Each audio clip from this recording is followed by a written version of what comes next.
Hello. I'd like to thank you all for being here today. It's kind of a rough spot. In a couple weeks, it'll be the first anniversary of the death of one of the most caring and generous and selfless people I've ever known.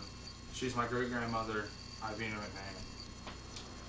Now, this woman has been selfless her whole life. Growing up, she only cared about her family. And then, time went on, she got married and had her own kids. When she had her own kids, she loved them to death, it became about them. She wanted them to have everything they could have. She didn't care if she couldn't afford to get something for herself. She wanted her kids to go in the right direction. But more time went on, and she started to have grandkids, and that's where her focus went.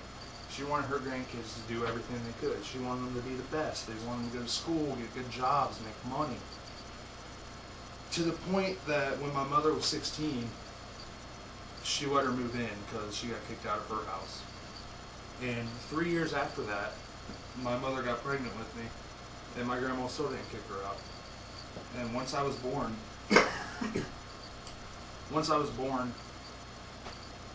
my grandma's focus shifted to me, and she cared about me more than I could ever know. 6 years after my birth, my mom finally moved out. My grandma let me stay though. She let me stay so I wouldn't have to switch elementary schools. And, that's amazing, I was a huge financial burden on her, and she just let me stay there like it was nothing. Now, not only would she give you a room to sleep in, she wouldn't judge you when you told her why you needed the room. This lady never judged a soul for anything they've done. All she ever cared about was the way you acted towards her. If you treated her with respect, and you were nice, and you were caring, and you treated her how you wanted to be treated, that's how she treated you. Now, I could have gone to her and told her anything. I could have told her that I'd kill someone, and she would have done one of two things. One, she'd have made up a good alibi for me. And two, she'd have made sure I hid the body super well. And, once you did something to her, you were treated like you were part of the family. It was really great.